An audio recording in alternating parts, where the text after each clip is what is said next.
बिस्मिल्लाहिर्रहमानिर्रहीम। आज की इस वीडियो में हम MCAT में 27 जुलाई 2025 को जो टेस्ट हुआ था संडे टेस्ट, उसके फिजिक्स पोर्शन को डिस्कस करते हैं एक्सप्लेनेशन के साथ। अगर आप ये टेस्ट ना भी दे रहे हो लेकिन सिर्फ इलेक्ट्रोस्टैटिक्स चैप्टर के रिलेटेड MCQs आपको चाहिए तो ये 36 MCQs आपके लिए बहुत फ़ायदेमंद है, क्योंकि इस चैप्टर से रिलेटेड जो भी कंसेप्ट है वो इस 36 MCQs के अंदर मौजूद है। तो ये 36 MCQs अगर आपने याद की, इसका मतलब है कि इस चैप्टर से रिलेटेड कोई क्वेश्चन आप इंशाल्लाह कभी गलत नहीं करेंगे। क्वेश्चन नंबर 1 है the SI unit of permittivity of free space is, कि परमिटिविटी ऑफ फ्री स्पेस की SI यूनिट कौन सी है। तो हमारे पास कूलम लॉ है, force is equal to 1/4 pi epsilon naught Q1 Q2 divide by R square. Coulomb law हमारे पास है के Q1 Q2 divide by R square, इस चीज़ के बराबर है। के की वैल्यू हमारे पास है 1/4 पाई एप्सिलॉन नॉट। हमसे पूछ रहे हैं कि इस एप्सिलॉन नॉट की SI यूनिट क्या है। तो इस एप्सिलॉन नॉट की SI यूनिट मालूम करने के लिए हम क्या करेंगे, इसको इस साइड पर शिफ्ट करेंगे और फोर्स को इस साइड पर शिफ्ट करेंगे। तो ये इस तरह बनेगा कि Q1 Q2 divide by R square into F is equal to epsilon naught. ठीक है, ये इस तरह बनेगा जो यहाँ मैंने लिखा भी है। क्योंकि 4 पाई और 1 का यूनिट होता ही नहीं है तो इसका SI यूनिट मालूम करने में कोई रोल नहीं है। Epsilon naught is equal to Q1 Q2 divide by F into R square. Q1 हमारे पास चार्ज है, चार्ज का यूनिट कूलम है, coulomb divide by newton into R का यूनिट है मीटर, 2 है तो मीटर स्क्वायर, कूलम स्क्वायर पर न्यूटन पर मीटर स्क्वायर। तो option number D is correct. Question number 2 है a soap bubble is given a negative charge. Soap bubble को अगर हम नेगेटिव चार्ज दे दे, पॉजिटिव चार्ज दे दे, कोई भी चार्ज दे दे तो इसका रेडियस क्या होगा, इंक्रीज होगा। तो option number B is correct. क्यों? क्योंकि like charge repels each other creating an outward pressure that increase the radius of the bubble. ये एक बबल है और इसको हमने क्या चार्ज दिया, इसको हमने चार्ज दिया नेगेटिव। तो ये अब क्या होगा, ये नेगेटिव चार्ज एक दूसरे को रिपेल करेंगे और इसका रेडियस इंक्रीज होगा। तो option number B is correct. Question number 3 है the work done in moving a positive charge on equipotential surface is, कि अगर हम किसी चार्ज को इक्विपोटेंशियल सरफेस पर मूव करें तो इस पर कितना वर्क डन करना पड़ेगा। तो इस पर 0 वर्क डन करना पड़ेगा। क्यों? क्योंकि on equipotential surface potential difference is 0, so work is equal to Q delta V। अगर हमारे पास पोटेंशियल डिफरेंस 0 है तो वर्क हमारे पास बराबर है Q डेल्टा V की। तो Q मल्टीप्लाइड बाय 0, तो option number C 0 is correct. Question number 4 है the minimum indivisible unit of charge is. तो minimum indivisible unit of charge हमारे पास क्या है, प्रोटॉन है। 1 प्रोटॉन पर जितना चार्ज है वही हमारे पास मिनिमम इंडिविजिबल यूनिट है। तो option number C charge on 1 proton. The elementary charge is charge on proton 1.6 cross 10 to power -19 coulomb is correct. हमारे पास चार्ज क्वांटाइज है, क्या है, क्वांटाइज है। Q is equal to N E, या तो ये 1E के बराबर होगा या 2E के बराबर होगा या 3E की या 4E की। तो ये E हमारे पास क्या है, ये हमारे पास है चार्ज ऑन 1 प्रोटॉन। तो option number C is correct. Question number 5 है इलेक्ट्रोस्टैटिक फोर्स इज, कि इलेक्ट्रोस्टैटिक फोर्स हमारे पास कौन सा फोर्स है, non conservative, conservative, depend on shape of charge. तो इलेक्ट्रोस्टैटिक फोर्स कंजर्वेटिव फोर्स है और हर वो फोर्स जिसकी पोटेंशियल एनर्जी हो वो कंजर्वेटिव फोर्स होगा। तो एक्सप्लेनेशन में है electrostatic force is conservative force because the work done is path independent. अगर वर्क पाथ पर डिपेंड ना करता हो, अगर पोटेंशियल एनर्जी किसी चीज़ के लिए हम डिफाइन कर सकते हो तो उसको हम कौन सी फील्ड कंसिडर करते हैं, कंजर्वेटिव फील्ड कंसिडर करते हैं। तो इलेक्ट्रोस्टैटिक फोर्स हमारे पास कंजर्वेटिव फोर्स है। और दूसरी साइड पर वो फोर्सेस या वो फील्ड जिसमें एनर्जी डिसिपेट हो रही हो, मतलब खर्च हो रही हो, फ्रैक्शन फोर्स हो गई वगैरह वगैरह, तो ये हमारे पास नॉन कंजर्वेटिव फोर्स है और वो पाथ पर डिपेंड करते हैं। तो option number B is correct.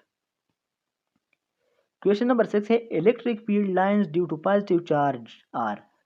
तो हमारे पास कन्वेंशनली ऐसा है कि electric field lines positive charge से निकल रहे हैं, रेडियली निकल रहे हैं, radially away from the charge, radially away from the charge. तो option number D is correct. और नेगेटिव चार्ज के बारे में ऐसा है कि नेगेटिव चार्ज पर ये खत्म हो रहे हैं, पॉजिटिव चार्ज से ये रेडियली अवे हो रहे हैं और नेगेटिव चार्ज के लिए रेडियली टुवर्ड्स द चार्ज। तो option number D is correct. Electric field lines originate from positive charge and extend outward. Question number 7 है force acting on a negative charge is always. Negative charge पर force क्या होगा? In the direction opposite to electric field. Option number A is correct.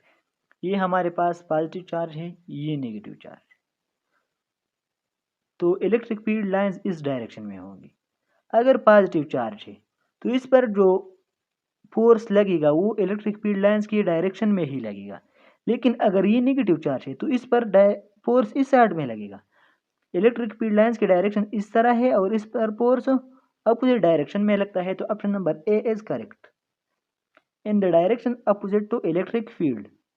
Question number 8 है the force between two charges 1 metre apart is 5 Newton.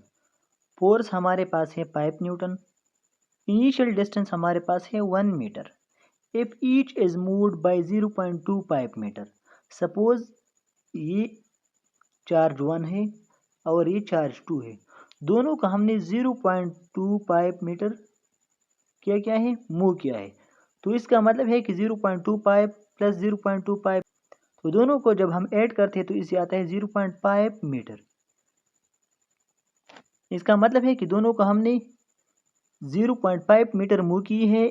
New distance हमारे पास आ गया है 0.5 metre. अब हमें पता है कूलम लॉ से कि फोर्स और रेडियस के दरमियान जो रिलेशन है, force is inversely proportion to radius square.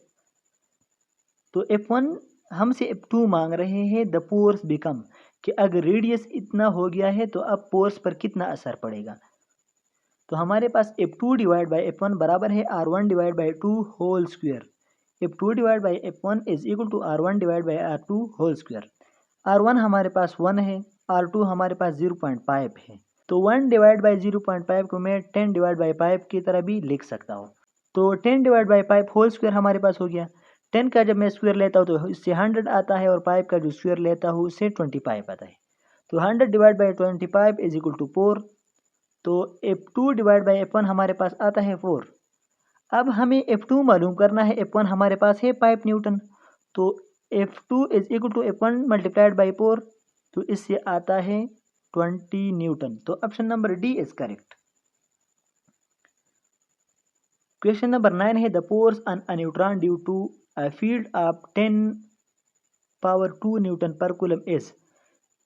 कहते हैं कि न्यूट्रॉन पर कितना फोर्स लगेगा अगर हमारे पास फील्ड हो 10⁻² न्यूटन पर कूलम। तो हमें एक बात याद रखनी चाहिए कि neutron are electrically neutral, neutron हमारे पास इलेक्ट्रिकली न्यूट्रल पार्टिकल है। Since Q is equal to 0, मतलब यही कि इस पर कोई चार्ज नहीं है, चार्ज इस पर 0 है। और फोर्स या फील्ड का जो फार्मूला है is equal to force per unit test charge. Charge हमारे पास क्या है, यहाँ न्यूट्रॉन है जो जिस पर 0 है, तो force is equal to QE, 0 multiplied by E is equal to 0। तो option number C is correct. Question number 10 है force per unit charge is electric field intensity.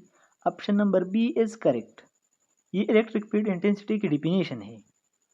Question number 11 है if a proton is brought toward an electron. Proton को हम किस चीज़ के करीब ला रहे हैं, इलेक्ट्रॉन के करीब ला रहे हैं। फ्रॉम इन्फिनिटी, इन्फिनिटी से, the potential energy of the system will.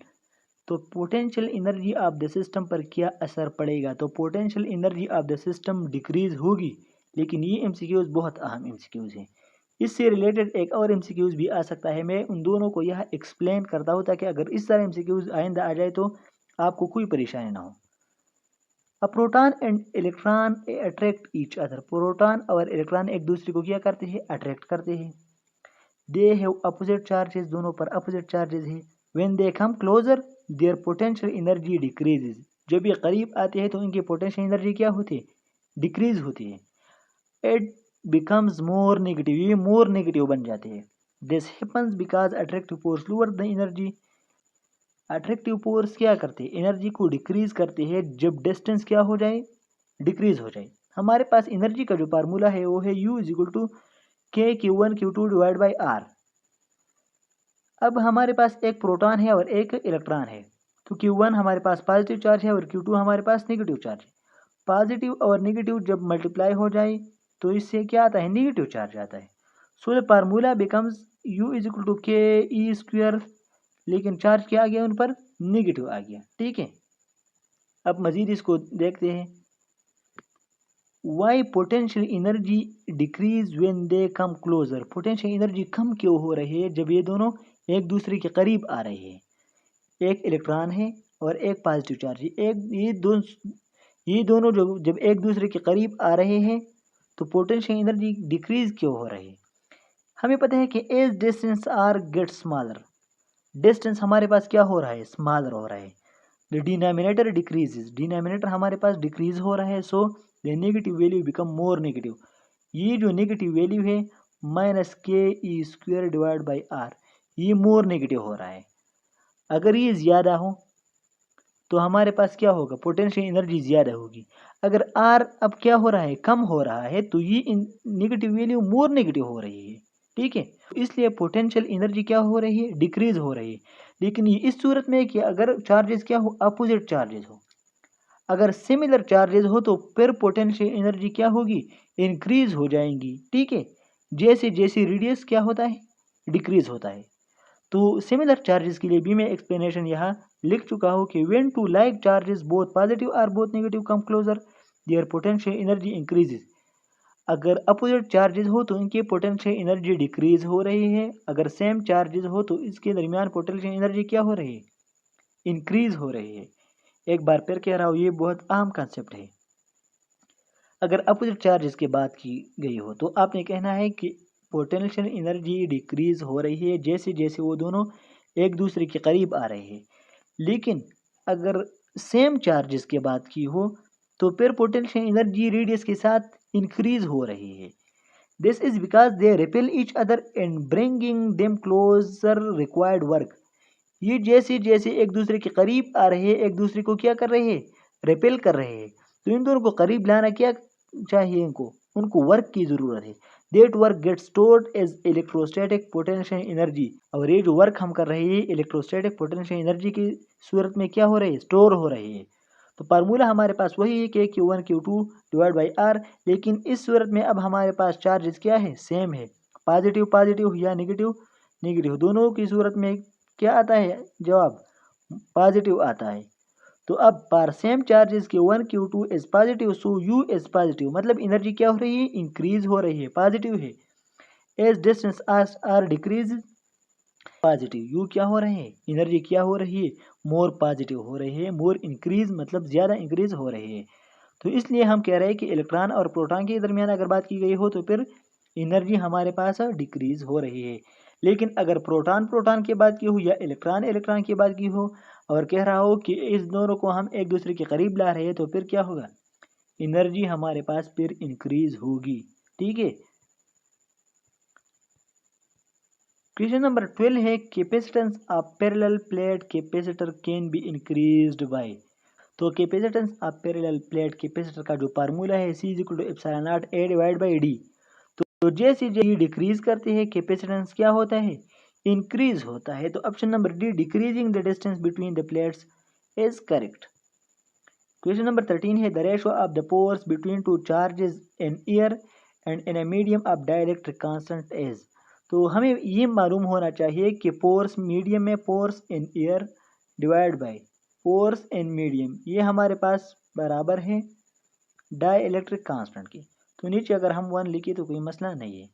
तो ये कह रहे हैं कि force between two charges in air and in medium, ये हमारे पास K/1 के बराबर है। Option number A is correct. लेकिन अगर ये कहे कि मीडियम टू एयर, पहले मीडियम लिखे और फिर क्या कहे, एयर लिखे, तो मतलब उन्होंने ये इक्वेशन क्या है, उल्टा किया है। तो फिर आपने क्या करना, तो फिर आपने क्या करना है, आपने ये भी उल्टा करना है।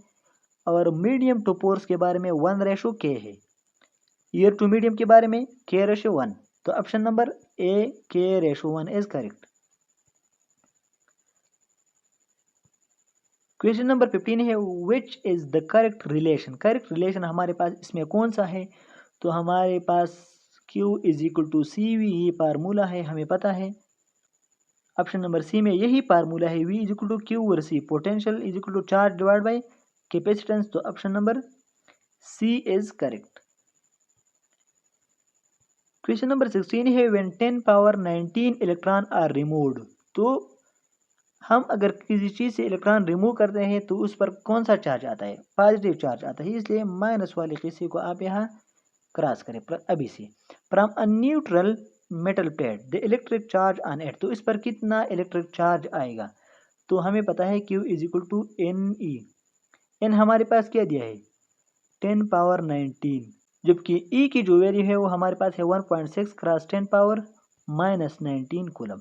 तो ये 10⁻19 है और ये 19 है, -19 है, दोनों एक दूसरे को क्या करते हैं, कैंसिल करेंगे, तो हमारे पास 1.6 coulomb. Option number B is correct. Positive इसलिए कि इलेक्ट्रॉन इससे रिमूव की गई है, अगर हम किसी चीज़ से इलेक्ट्रॉन रिमूव करते हैं तो उस पर कौन सा चार्ज आता है, positive, because electron are removed.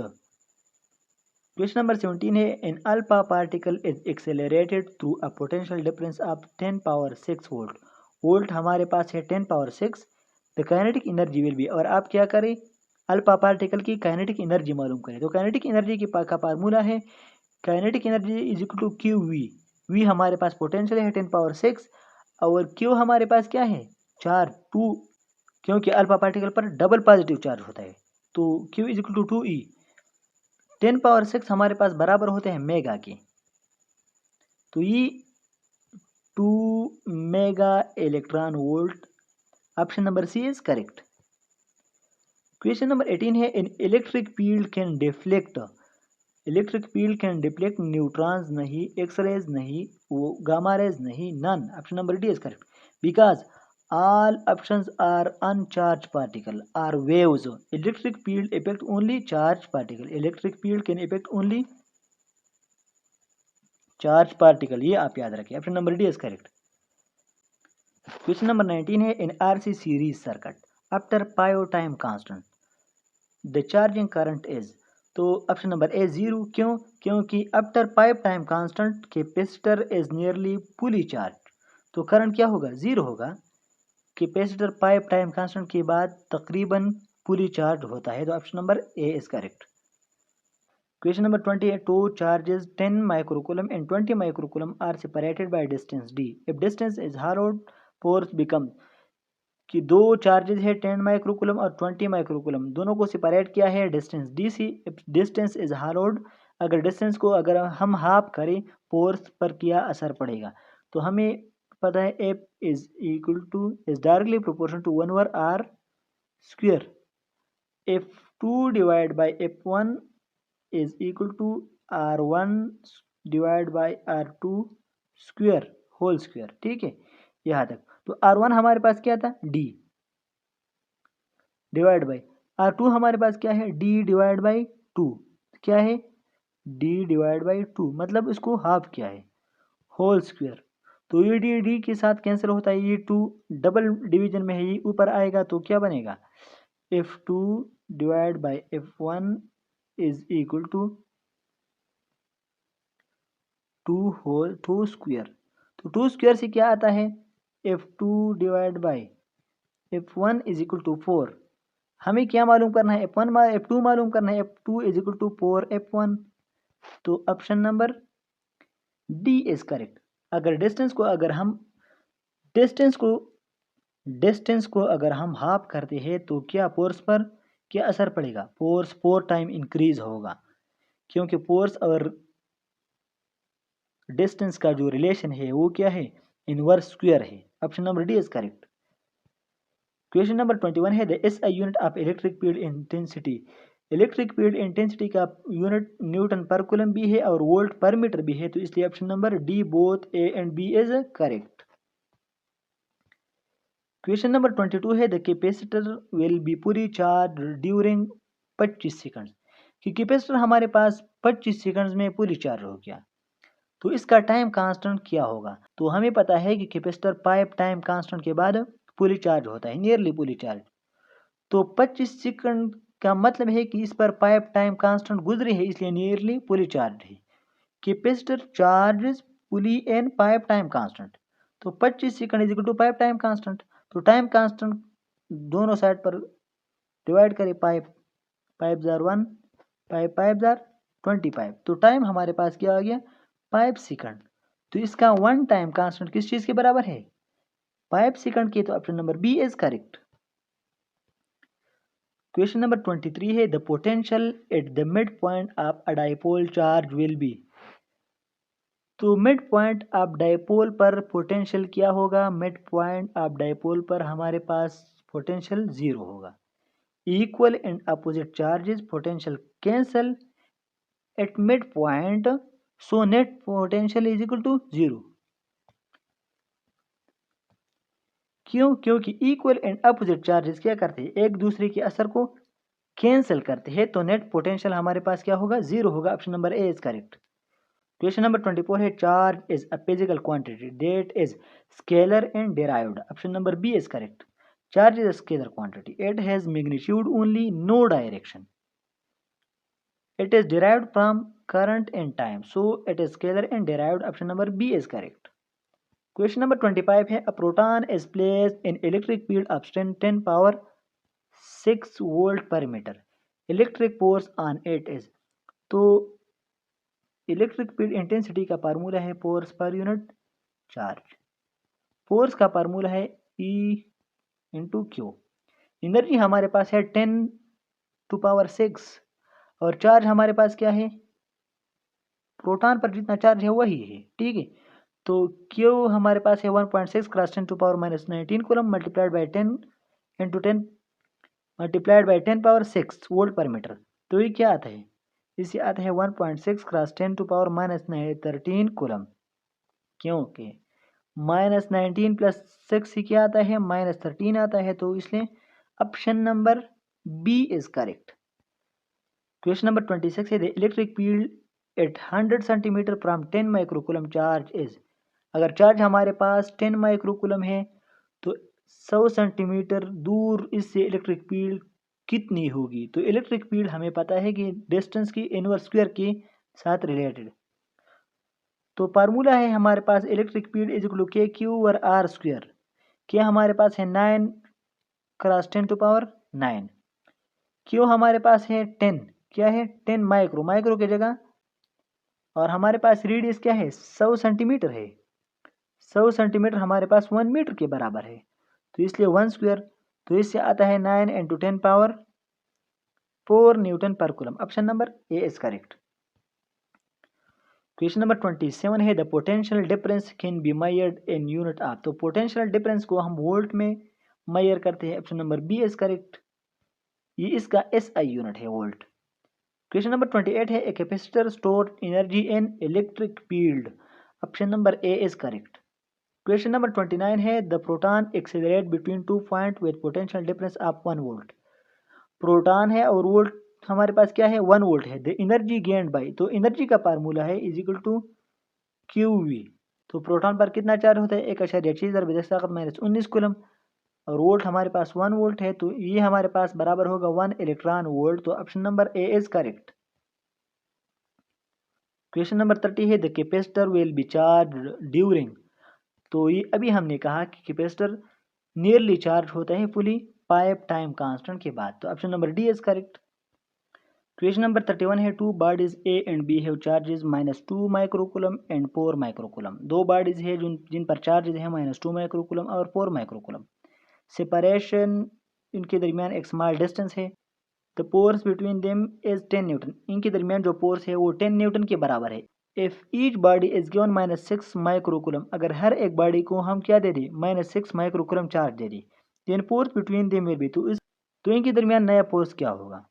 तो हमें एक रिलेशन मालूम है कि F2 डिवाइड बाई F1 हमारे पास बराबर है Q1 Q2 डैश, डैश का मतलब है new Q1 Q2 divide by Q1 Q2 old. हमें पहले क्या दिया था 2 माइक्रोकूलम और 4 माइक्रोकूलम। अब क्या दिया है, अब दिया है कि दोनों के साथ हम क्या करते हैं -6 माइक्रोकूलम ऐड करते हैं। तो -2 के साथ जब मैं -6 माइक्रोकूलम ऐड करता हूँ तो ये -8 माइक्रोकूलम बनता है। 4 के साथ जब मैं -6 माइक्रोकूलम ऐड करता हूँ तो ये बनता है -2 माइक्रोकूलम। ठीक है, तो Q1 Q2 हमारे पास जो न्यू है वो है -8 क्रॉस -2। तो Q1 हमारे पास जो न्यू है वो -8 है, लेकिन हम मैग्नीट्यूड लिखते हैं इसलिए 8 माइक्रोकूलम मल्टीप्लाइड बाई -2 है। तो -2 इसलिए यहाँ भी नहीं लिखते, मैग्नीट्यूड हमेशा पॉजिटिव होता है, हम चार्ज की मैग्नीट्यूड लिखते हैं इसलिए 2 माइक्रोकूलम डिवाइड बाई Q1 हमारे पास है 2 पहले से, मल्टीप्लाइड बाई क्या है Q2 है हमारे पास 4। तो 2 के साथ कैंसिल, 4 1 जार 4, 4 2 जार 8। तो ऊपर हमारे पास क्या बचता है Q1 F2 divide by F1 is equal to 2। तो F1 तो हमारे पास दिया है 10 न्यूटन, F2 हमारे पास बनता है 10 मल्टीप्लाइड बाई 2, तो ये आता है 20 newton. Option number D is correct. Question number 32 है the potential at 2 centimetre from Q charge is equal to 10 volt. अगर Q चार्ज की 2 सेंटीमीटर पर पोटेंशियल हमारे पास 10 वोल्ट है, तो कह रहा है कि the potential eight 4 centimetre from charge, तो इस चार्ज से अगर हम दूर जाए तो फिर पोटेंशियल हमारे पास किस चीज़ के बराबर होगा। तो पोटेंशियल हमारे पास इनवर्सली रिलेटेड है रेडियस के साथ, डिस्टेंस के साथ। तो डिस्टेंस जितना इंक्रीज होता है पोटेंशियल उतना ही डिक्रीज होगा, ये जितना ही इंक्रीज होगा पोटेंशियल उतना ही डिक्रीज होगा। तो ये क्या हो गया, डबल हो गया है, मतलब डिस्टेंस डबल हो गया है तो पोटेंशियल भी क्या होगा, हाफ होगा। तो इसलिए 5 volt is correct option. Electric potential due to point charge is inversely proportion to radius R length, doubling the distance half the potential. अगर आप डिस्टेंस को डबल करते हैं तो पोटेंशियल क्या होगा, हाफ होगा। तो इसलिए V is equal to 10 divide by 2 is equal to 5 volt. Option number B is correct. Question number 33 है the capacitance of a capacitor is independent of, तो ये चार्ज से इंडिपेंडेंट होता है। Option number D is correct, क्योंकि capacitance का formula है epsilon naught A divide by D. तो कैपेसिटेंस डिपेंड करता है एरिया पर, मीडियम पर और डिस्टेंस बिटवीन प्लेट्स पर। ठीक है, लेकिन ये चार्ज पर डिपेंड नहीं करता। Option number D is correct. Question number 34 है when two proton are brought close to each other. इसी क्वेश्चन की बात मैं कर रहा था। मैंने जो कहा था आपको कि जब हम सेम चार्ज एक दूसरे के करीब लाते हैं तो क्या होगा, पोटेंशियल एनर्जी विल इंक्रीज। लेकिन अगर अपोजिट चार्जेस को एक दूसरे के करीब लाते हैं तो पोटेंशियल एनर्जी विल डिक्रीज। यहाँ 2 प्रोटॉन्स की बात की है, 2 प्रोटॉन्स मतलब 2 सेम चार्जेस, तो इसलिए option number A is correct. इसको मैं एक्सप्लेन कर चुका हूँ पहले। क्वेश्चन नंबर 35 है, a capacitor of capacitance 10 microfarad has time constant 10 second. The resistance capacitance दिया है 10 माइक्रोफेराड, टाइम दिया है 10 सेकंड। तो हमें पता है कि time constant is equal to RC, ये RC के बराबर है। रेजिस्टेंस का पूछ रहा है तो resistance is equal to T divide by C। Time हमारे पास 10 है, डिवाइड बाई 10 माइक्रोफेराड। तो 10 के साथ कैंसिल होता है, तो 1 डिवाइड बाई माइक्रो की जो वैल्यू है वो 10 पावर -6 है। ऊपर जब ये जाए तो 10 पावर +6 बन जाते हैं, इसलिए option number B 10 power 6 ohm. Ohm resistance का यूनिट है। क्वेश्चन नंबर 36 है 2 point charges +10 microcoulomb and -10 microcoulomb are separated by a small distance. ये हमारे पास है 10 +10 माइक्रोकूलम, ये है हमारे पास -10 माइक्रोकूलम चार्ज। कह रहे हैं कि एक स्मॉल डिस्टेंस उन दोनों को क्या कर रहे हैं, सेपरेट कर रहे हैं। The potential eight mid point, कि इस मिड पॉइंट पर पोटेंशियल क्या होगी, तो मिड पॉइंट पर पोटेंशियल क्या होगी, 0 होगी। क्यों, क्योंकि इलेक्ट्रिक पोटेंशियल हमारे पास स्केलर क्वांटिटी है, अपोजिट चार्जेस है हमारे पास, एक पॉजिटिव है और एक नेगेटिव है। तो एट मिड पॉइंट पर हम पोटेंशियल को क्या करेंगे, V1 + V2 ऐड करेंगे, तो ये +10 है और ये -10 है, तो ये एक दूसरे को क्या करेंगे, कैंसिल करेंगे, तो इसलिए option number B is correct. So net potential is zero because scalar quantity adds directly no direction. Scalar quantities को हम क्या करते हैं, डायरेक्टली ऐड करते हैं, डायरेक्शन वगैरह की बात नहीं करते हम स्केलर क्वांटिटी की, तो इसलिए option number B is correct. तो ये थी इलेक्ट्रोस्टैटिक के चैप्टर की 36 MCQ जो एकेडमी ने अपने संडे टेस्ट में ऐड की थी। मैंने कोशिश की है कि मैं सारे MCQs आपको बहुत ईजी तरीके से समझाऊँ। फिर भी किसी भी MCQs में कोई भी मसला हो तो आप कमेंट सेक्शन में बता सकते हैं। और अगर आपको ये फाइल चाहिए तो मैं डिस्क्रिप्शन में व्हाट्सएप ग्रुप का लिंक शेयर करता हूँ, आप उस व्हाट्सएप ग्रुप को ज्वाइन करें, मैं वहाँ से इंशाल्लाह आपको ये फाइल फिर सेंड करता हूँ। Thank you so much. अल्लाह हाफिज़।